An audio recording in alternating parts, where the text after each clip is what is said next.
Hello everyone and welcome back to my channel. Now today I have an oracle deck that I wanted to do a bit of a walk through with, a deep dive looking at pairings, a flip through of the deck, how I plan to use this deck and incorporate it into my practices, my thoughts about the deck, and whatever else we can get in there.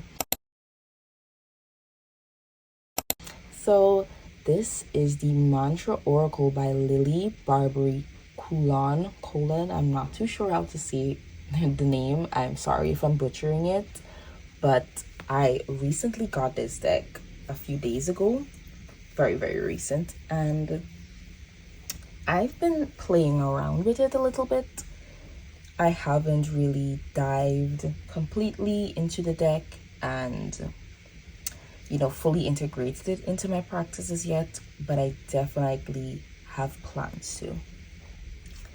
So I'm gonna read a little bit about what we have here at the back.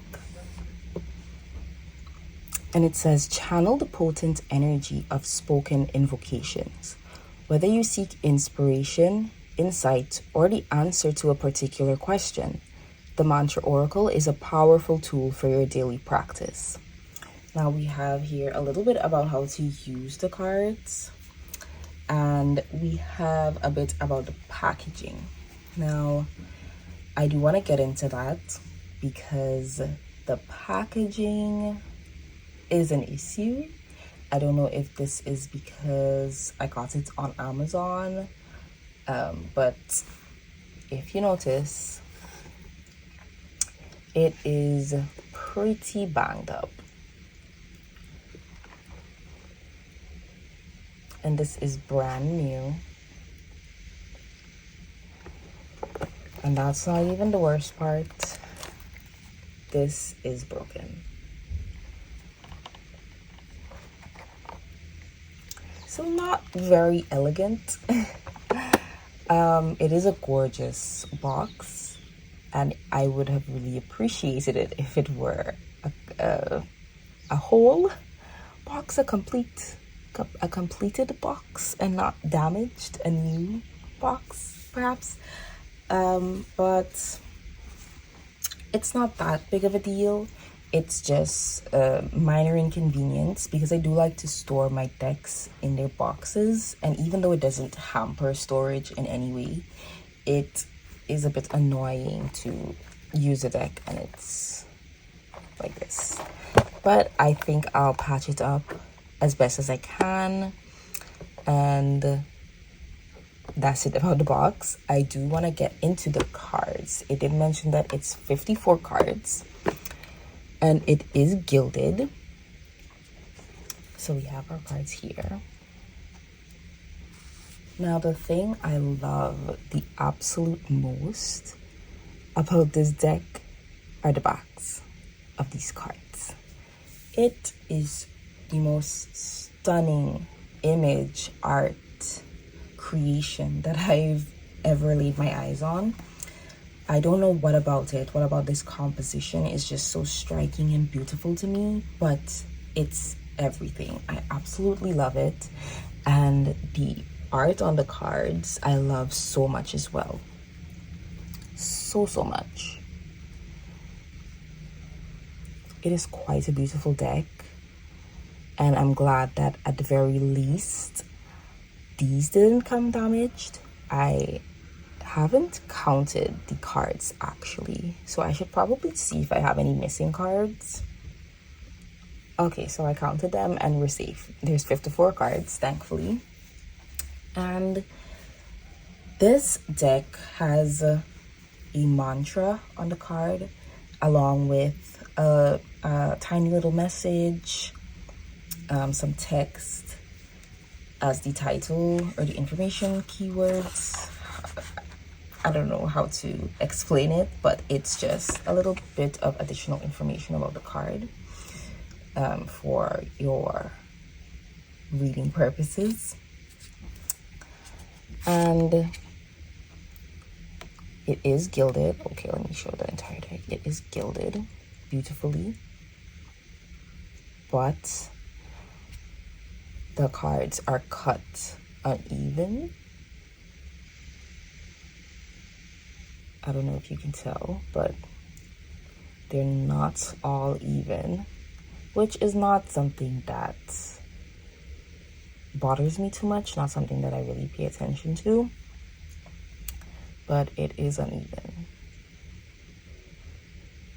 And they do come slightly bowed right out of the box, because I've only had this for a few days and I've used it like 4-5 times gently. So yeah, I do want to get into a little bit about what this book has to offer. Okay, so it is a pretty sizable book. We get a lot of information about each card. I think it's at least 2 pages about the card. And it starts off with a table of contents, and they're all arranged in alphabetical order, so there won't be any difficulty finding the card. I love these little touches of the eye on the cards along with in the book. It's so beautiful to me. Everything about this deck is very aesthetically pleasing to me, even though it has its faults and its shortcomings. They're just so pretty, you know. So with this introduction, they go into a bit about their perspectives about tarot and oracle before they finally delved into this very beautiful and intricate world. They go into synchronicity or coincidence, which is, you know, just some explanations about that topic and their perspectives on how it's played out. They go into a bit about oracle and mantras, explaining what they are, or rather how the person has used them together. And then they go into where these mantras come from, which was a good background to provide so you understand, you know, some history and just some basic information that I feel is necessary to partake in these practices of utilizing mantras. And then we go into reading with the cards. And I feel like this is more for, no, actually not more for beginners. They do have how it can be used in tandem with a meditation practice. And that is really what I wanted to use this deck for. I wanted to incorporate it into my yoga and meditation because I was really, really consistent with that practice for a while, and the difference is very noticeable. And I have wanted to get back into it because I really, really value the state of being I experienced, or the person I became when I was utilizing those practices. It really does impact your life for the better, and at a point where I would like to commit again to that path just to develop further. And I wanted it to meet me where I am. So I am a card fiend, a deck fiend. I love using my cards in any way I can in my life. If I can fit them into something, I will absolutely try my best to. So I think yoga and meditation is just the most perfect practice for this deck because I do want to use it personally, not for client readings, just something for me and, you know, my spirituality. So I absolutely love that it is so niche to that. And she goes into how you can read with the deck, or how she recommends for you to read with the deck, like pulling the cards.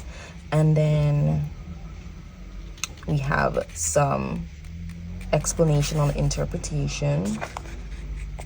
So it's really just kind of how to use the deck.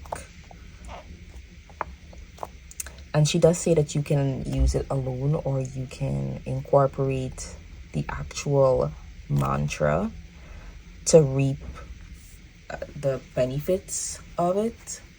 So she does add a musical version, as we can see here, along with the artiste, the singer, the musician.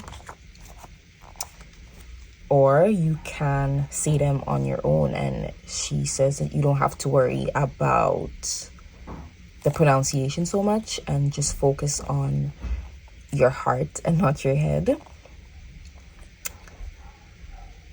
Which I do think that it is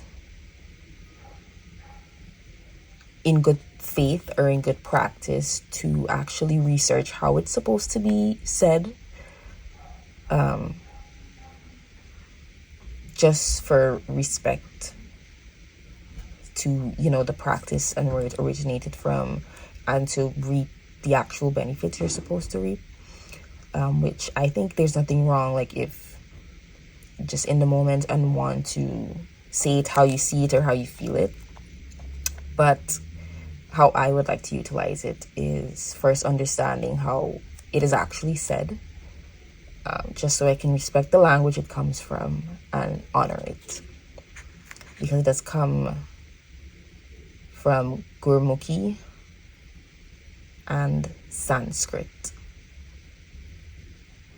which I don't speak those languages, but I don't want to, you know, sound like I'm butchering it, you know. I do want to actually honor the sounds, because there's a reason why it makes specific sounds with how it resonates or vibrates within the being, or the kind of interaction it would make with everything, you know, the whole butterfly effect. So I will definitely try to honor the way the mantra is supposed to be sung, which I'm grateful that this person, she added the information of, you know, where you can find it, or rather what they suggest.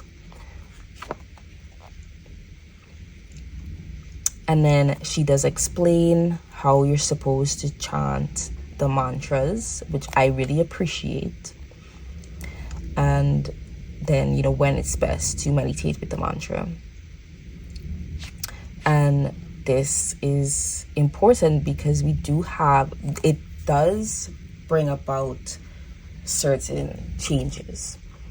As with like yoga or just these tantric practices, they are meant to affect you.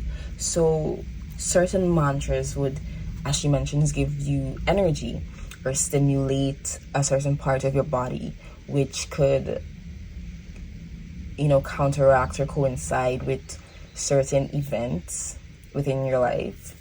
And her explanation was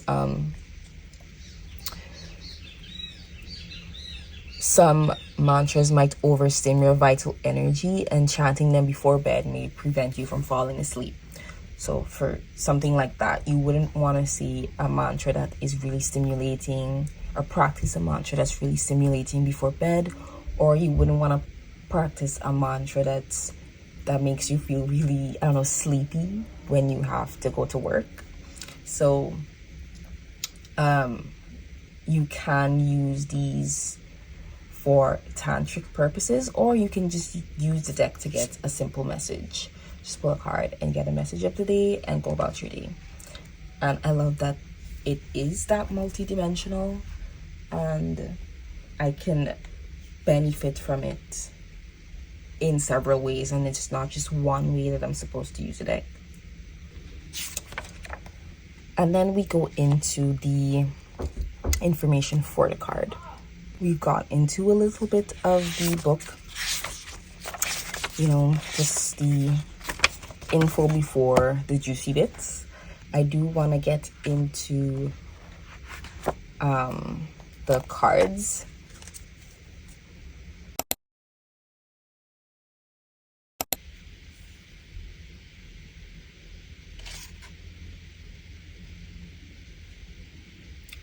These cards are so beautiful. The art, they're so beautiful to me.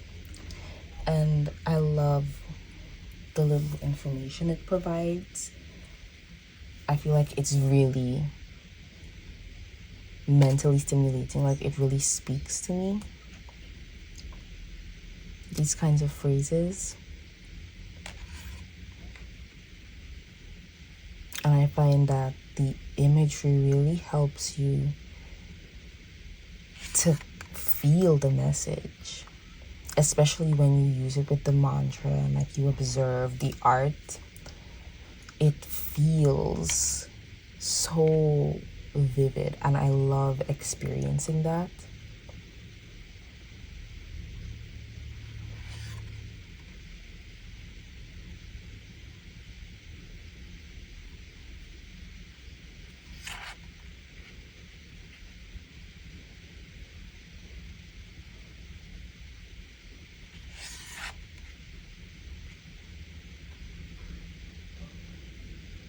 And I feel like the imagery just matches the little phrase so well.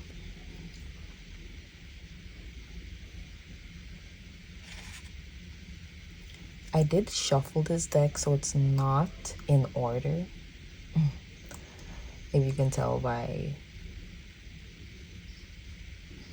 the title of the card. That's because I was playing around with it a little bit.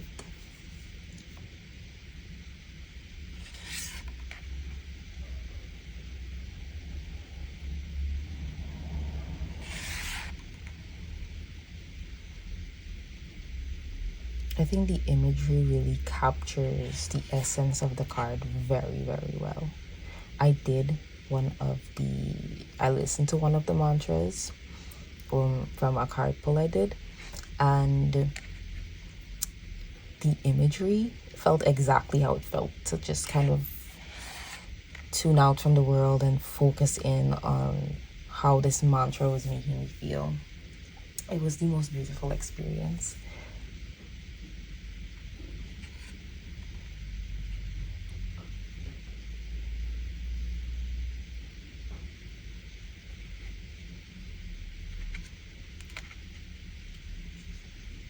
And I can already just imagine myself and feel myself incorporating this into my daily practice and feeling the changes that it makes within me.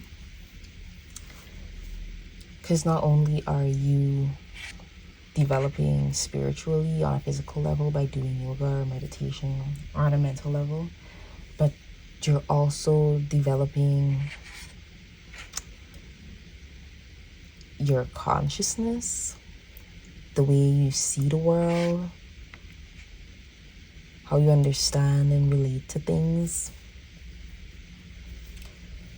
And I'm always on a mission of self-improvement, so any deck that can do that for me, I absolutely love. And I do have a couple other decks that employ such a spiritual outlook, in my opinion. And I use them mostly for personal purposes, because I do like to spend time with the message. I love the practices that they suggest.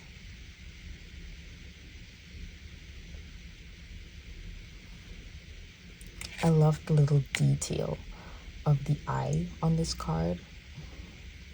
I love it. I love it. I love it. It's just something about eyes as a design detail that gets me.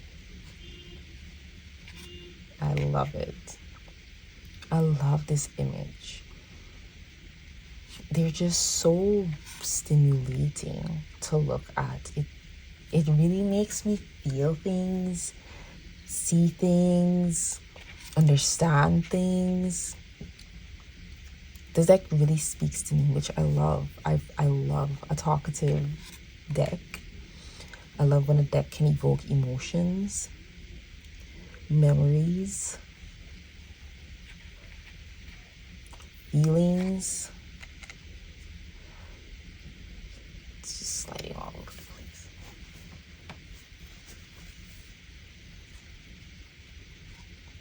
And the message is so rich and detailed. Such beautiful messages in this guidebook. And I think they're messages best sat with and digested, maybe even journaled about, because there's just so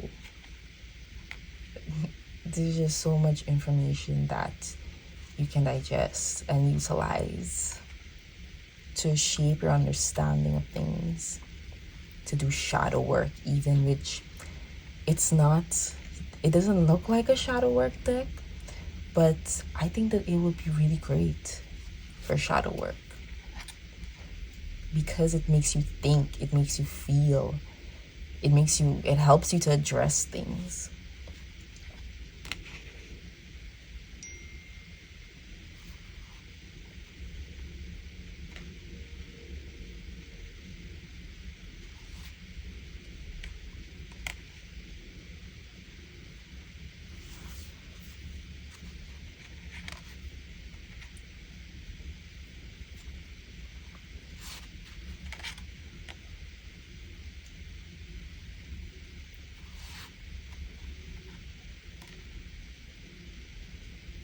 And it really helps that the art is so beautiful, at least to me. I love this art. And I think it'll pair very well with other decks in my collection. So I do have a taste. I kind of have a style, a slight style. I wouldn't say it's very noticeable because it's kind of all over the place, but I'm sure there are some similarities.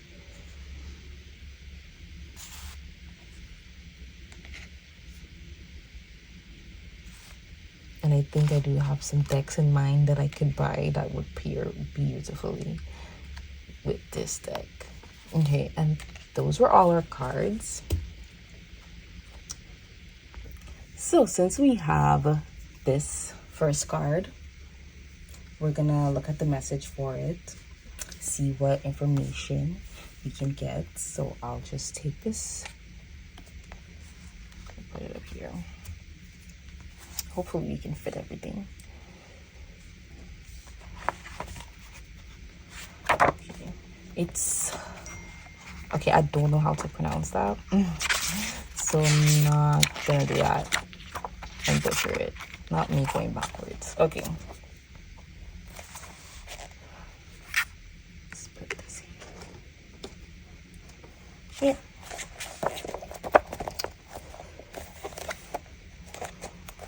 So we do get the full mantra for the card.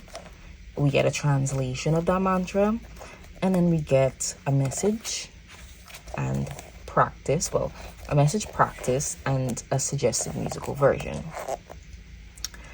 I am going to read the translation of it. So it says, the creator and their creation are one. The essence of this truth is so great that to become aware of it fills me with bliss. And it does say, the phrase on the card is the channel of cosmic energy. So you kind of get some more information on that information. That I don't know if this is the translate. I think this is the translation. But they kind of expand on it.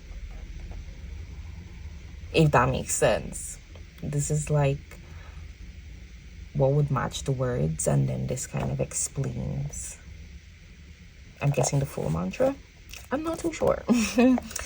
But they do provide a translation. I do want to read this message. Because we have been used to brushing our teeth every day ever since we were young, many people can't even stand the thought of leaving the house with dirty teeth. These 3 minutes spent brushing our teeth every morning seem essential to get rid of bad breath or food residue. But we don't do it just out of politeness to others. We know that if we don't brush our teeth regularly, we can get cavities and then even more painful issues. This card warns you about another type of hygiene: cleaning, activating, and opening your column of light. Taking care of your physical body is essential for good health. However, why do I have this over here when I can put this over here? I'm sorry. I'm sorry. Okay. Where was I? However, we are more than a physical body. We are energy. When the energy's flow is fluid, it is harmoniously redistributed. And the vortexes, chakras, where it twirls, can act as receivers and transmitters by connecting the material world to the invisible. But when unresolved energy accumulates, our main channel is affected. This mantra, usually chanted during the morning practice, sadhana, doesn't just harmonize your energy. It also opens and activates your 7 chakras. It cleans and clears like a plunger unclogging a pipe. The first verse of this Sikh text, I'm sorry, I don't know how to pronounce that. I feel like I should. I'm sorry. Called Japji Sahib, the long Ikongkar requires a particular practice. See below. It has long been recommended that Kundalini Yoga practitioners should chant it for 2.5 hours every morning as a sadhana. Holy crap, that is long. I mean, in the grand scheme of things, is it really that long? It's only 2 hours, but that's kind of long. Each year, many people engage in this intense practice for 40 days in a row. This mantra is not simply a series of syllables to be pronounced. It is a metamorphic, energetic experience. It is time to cleanse your nadis, the energetic channels essential for communicating with the cosmos. Imminent takeoff to infinity. Practice. This mantra should be chanted on 2 breaths and a half. Sitting cross-legged, breathe in deeply. As you breathe out, chant Ek while clenching your glutes to activate the first chakra. Then chant by squeezing the lower belly as if you wanted your reproductive organs to rise. Toward the end of the exhalation, chant Kar by sucking in your navel. Take a deep breath without loosening the engaged ligatures, bandhas. Chant Sat by projecting it to the center of your chest. Then vibrate Nam in your throat to activate your 5th chakra, the communication chakra. At the very end of the exhalation, end with Siri by picturing the sound chakra. By picturing the sound in your 3rd eye between the eyes. Then take a half breath and chant Wa while picturing the 7th chakra toward the crown. Then unclench all the ligatures on Iguru. The full mantra should take you 1 minute to chant, and you should repeat it 7 times. Keep the tension and only release it when you chant Iguru. And then we have the suggested musical version. Now that was very, very detailed, and I think a very good read with the information provided, with how they, used a mundane occurrence to explain something more spiritual, more metaphysical. I found that beautiful. And this practice is very fascinating. I do want to see how it's done because I am quite a visual learner. But you did get a bit about how the book is set up to explain the cards we pull.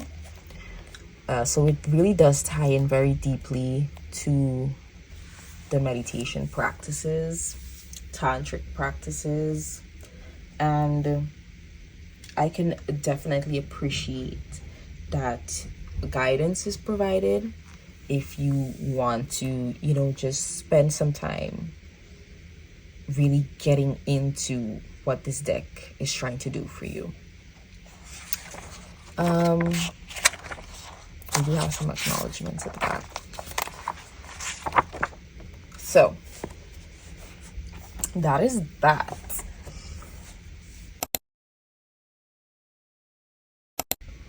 I do think that I am gonna start off with listening to the mantras, the musical versions that they have suggested, as I'm now starting to get acquainted with the deck. That's gonna be the first step, listening to the mantras, and then once I've gotten kind of a gist of the general pronunciation of these mantras, then I'll try to do the actual practices as the second stage of learning and getting acquainted with this deck. And soon enough, I'm hoping that I can integrate it as just a very regular and stable practice, and I can entwine myself with this deck, because I think that throughout connecting with this deck, it's going to be a soul deep connection. It's just going to be something entirely different, which I'm definitely looking forward to. And this might be my soul deck, honestly. Everything about it is just so perfect for my personal practice, and developing my spirituality. So we'll start with the mantras, and I've already listened to one. I've started making a playlist for it based on the cards I pull. When mantra comes up, I'll listen to it and add it to my playlist. I was thinking to go through them all individually and add it one by one, but that's kind of boring and tedious. And I think it will be way more fun to just add it as I go through it, so I don't feel like it's just tedious work that I'm doing, and just organize it as I go. But the mantra that I listened to was, let me see if I can find it. I remember it very vividly. Sat Narayan. And when I tell you that this mantra transported me to the most peaceful paradise ever, it was the most beautiful thing to listen to. The mantra was just on repeat, but the music was amazing. I think that this is going to be so transformative for my yoga practice, my meditation practice, because usually I just kind of go, well, in the past when I've had a practice, I would just go with the flow of whatever I wanted to do that day.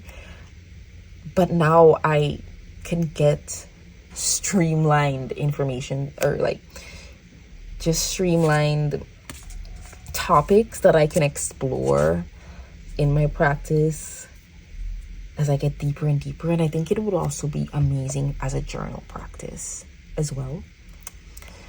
Adding journaling to my yoga, my meditation, and doing it with this deck is going to be just amazing, because I don't have to think of prompts. I can just pull a card and I have a prompt to journal about and think about. And yeah, I'm getting off track. This was such a beautiful mantra to listen to. It is the need for inner peace. When I tell you it, the imagery felt exactly like this mantra sounded. Let me see if I can find it. Okay, here it is.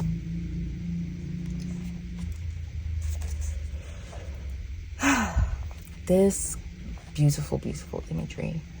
I think I'm just going to love this deck so much. I already do. But this is exactly how it felt to listen to this mantra. And now I feel like if I continue to listen to it, I can easily sing this and I can easily incorporate it into my practice because I've heard it. I know what it sounds like, and for it to have like a musical version, it's something that can stick.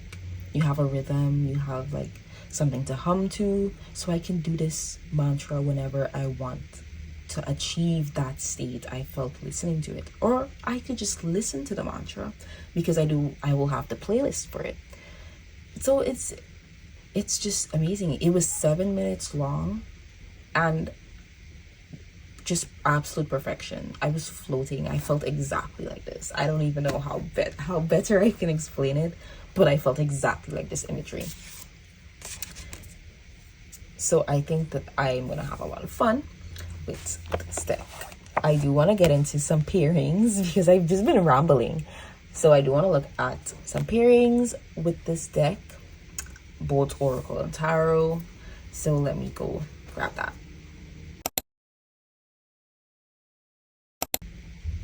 Okay, so this is the Modern Nirvana Oracle. And I feel like they have a similar vibe going on with their content. Very spiritual. The Modern Nirvana Oracle also has some practices, some meditation practices to do. So seeing how they read together, the practices that come out together, I think that would be fun.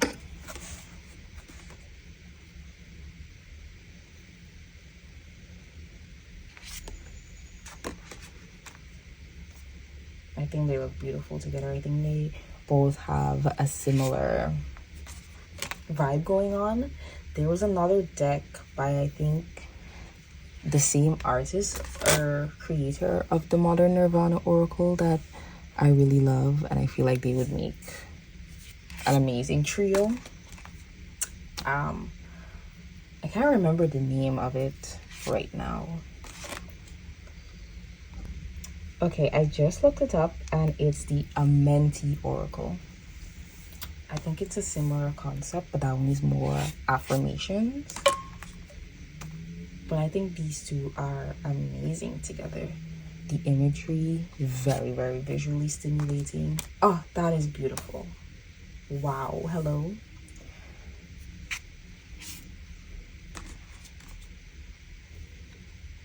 Yeah, I think that they might help me to ascend to a whole other plane of existence together.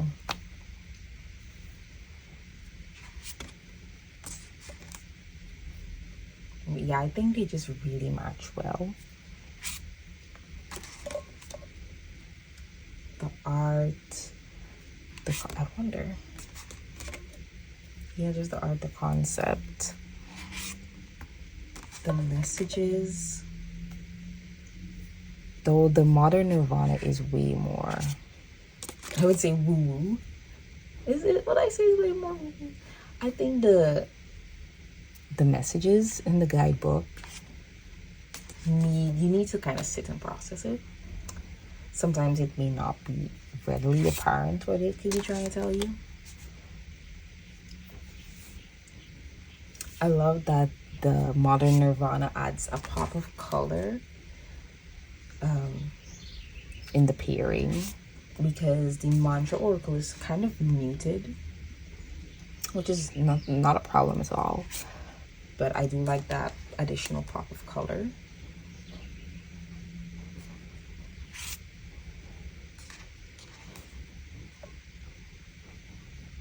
And they have a similar amount of cards. The Modern Nirvana is 50 cards and the Mantra Oracle is 54.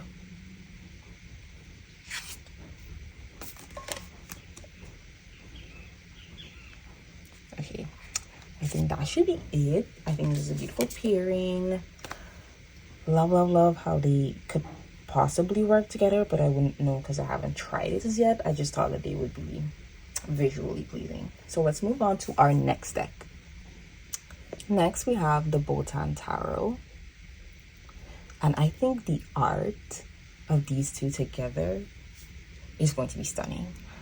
The Botan Tarot is a really soft watercolory style, and since the mantra oracle is so muted as well, I think they are very visually pleasing together.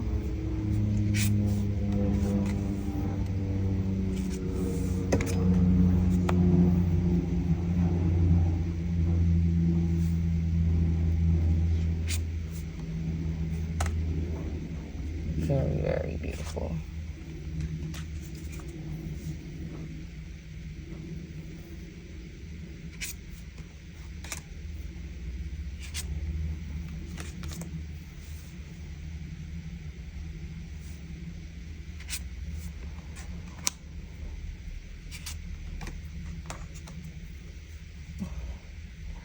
I love these two together.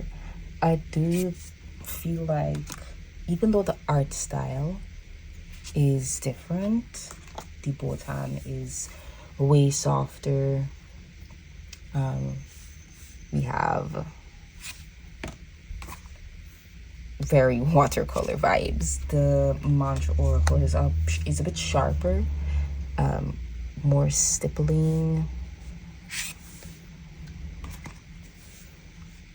more detailed in the sense that, you know, these little tiny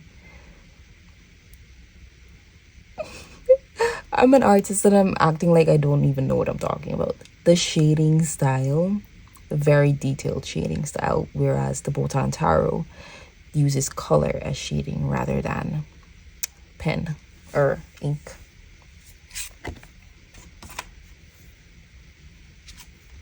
But still, I think they look really pretty together. I think this works really, really well as a pair. So yeah, that is the Botan Tarot. I didn't expect them to look this good together, but they really, really do look wonderful. So let's move on to our next deck. Okay, so our next deck is the Venus Morningstar Tarot. And I don't know how these two are gonna look together, but I'm definitely excited to try this pairing. The Venus Morningstar is more of a fine art deck. We have a collection of paintings. So the art style is very, very different.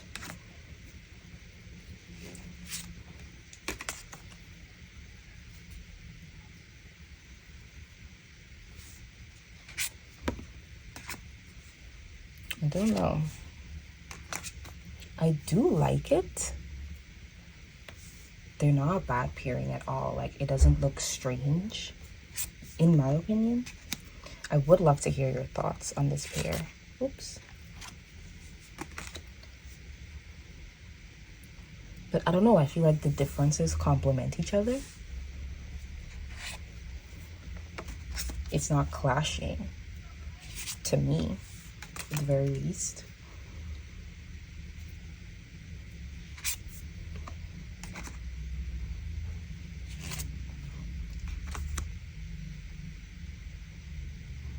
And I think that the colors are what's helping it to blend together. The Venus Morningstar adds the pop of color, and the Oracle helps. Like, the Oracle does have a lot of the a similar palette. We see this blue, so it kind of blends very well because of that simple touch of color from the other cards, from the tarot cards. So it really brings it together.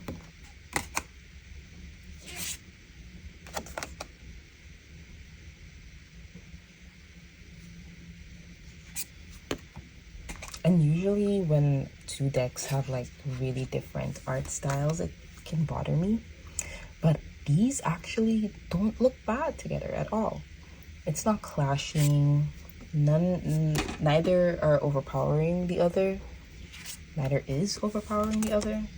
Pardon my grammar.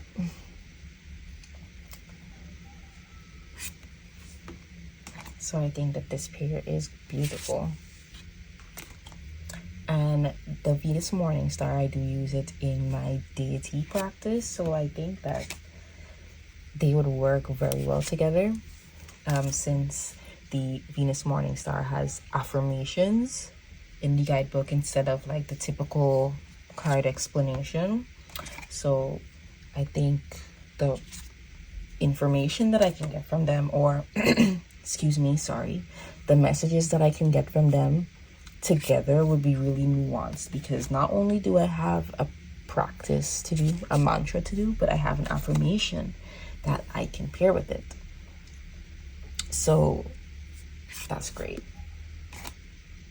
Well, not even one affirmation. I have several affirmations I can pair with. I can make my own affirmation from the cards all together.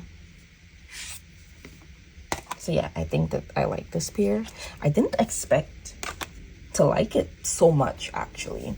I thought that it would have looked cute, but maybe it wouldn't have really worked too well.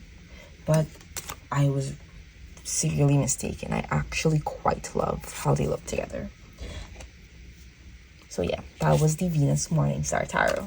And on to our next deck. Next, we have the Ethereal Visions Tarot, Luna Edition. And I am not so sure about this. I think the color palette would help them to work together, but we'll see.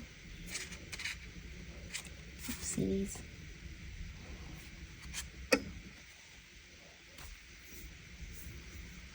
They do have a very different art style,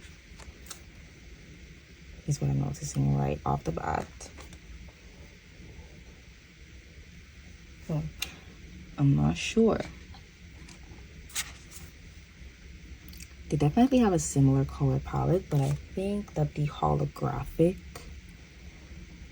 aspect of this is kind of throwing me off, because it does create more of a rainbow hue where it's placed. I mean, look at it from different angles.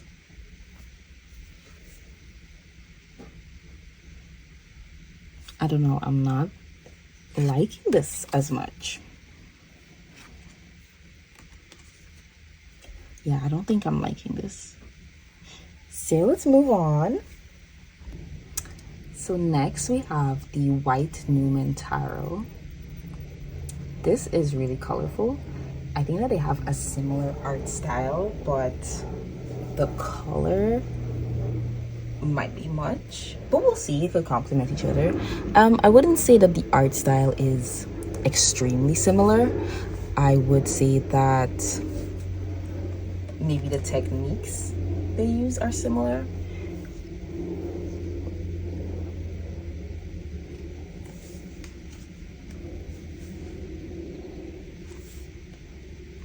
Okay, I'm liking this.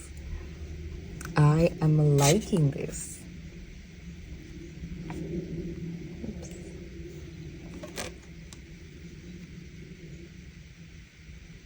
Oops.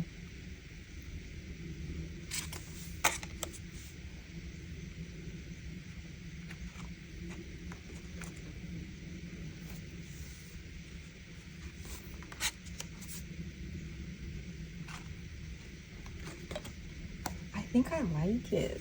I think that the art style goes well together, and they do have kind of similar palettes, color palettes, or at the very least there is harmony happening between them.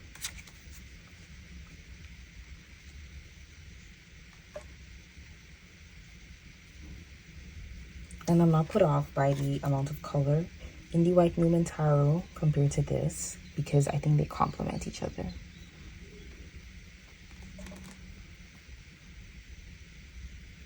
So yeah, I'm not mad. I much prefer it over the previous pairing. They do have their differences. Some drawbacks with how they harmonize, but for the most part, I think that it's really pleasing. A really pleasing combo, really pleasing to look at, and hopefully to read with.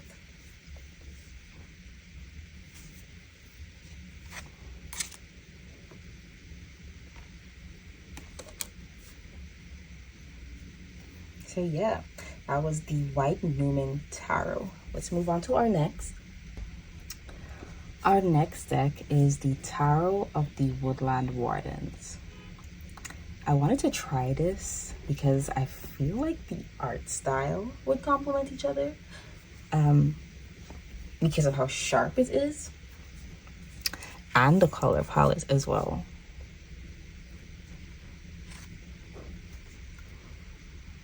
And I think I like it. Right off the bat, I think that the colors, for one, are very pleasing to me. I'm happy looking at it.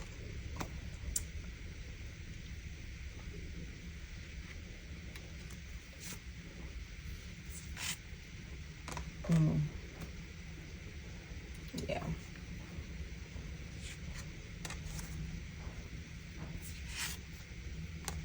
Ooh, the flowers are pretty. Yeah, I think that this tarot helps to balance out the moodiness of the oracle by adding some vibrancy, but still retaining enough similarity in the art style, because they both use this technique that is way more detailed in terms of like how it's shaded. A lot of ink or pencil vibes that I think complement each other. I can't remember the order I was doing it.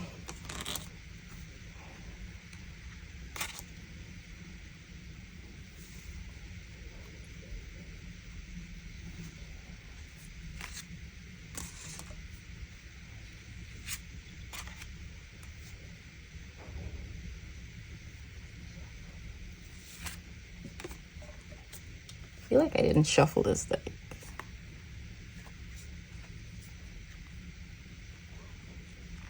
I don't think I shuffled it. Whoopsies. It's looking too similar to the previous one. Ooh, all animals. I don't know, I think it's pretty. Not my favorite pairing, but I think it's very pretty together. They can definitely work together, not look weird.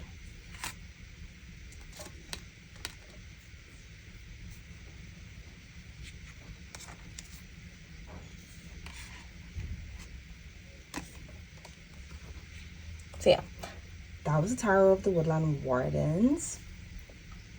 Okay, y'all, so that was the Mantra Oracle. I think that's all that I have for you today. I don't know if I covered all the grounds that I wanted to cover in this video. I was just rambling for majority of it. So yeah, but I am looking forward to playing with this deck and getting to know this deck and incorporating it into my daily practice. I think I'm actually gonna go do that right now, start it off. And I hope you enjoyed this video. I hope you found something new today, found something interesting today, and I will see you in the next one. Bye.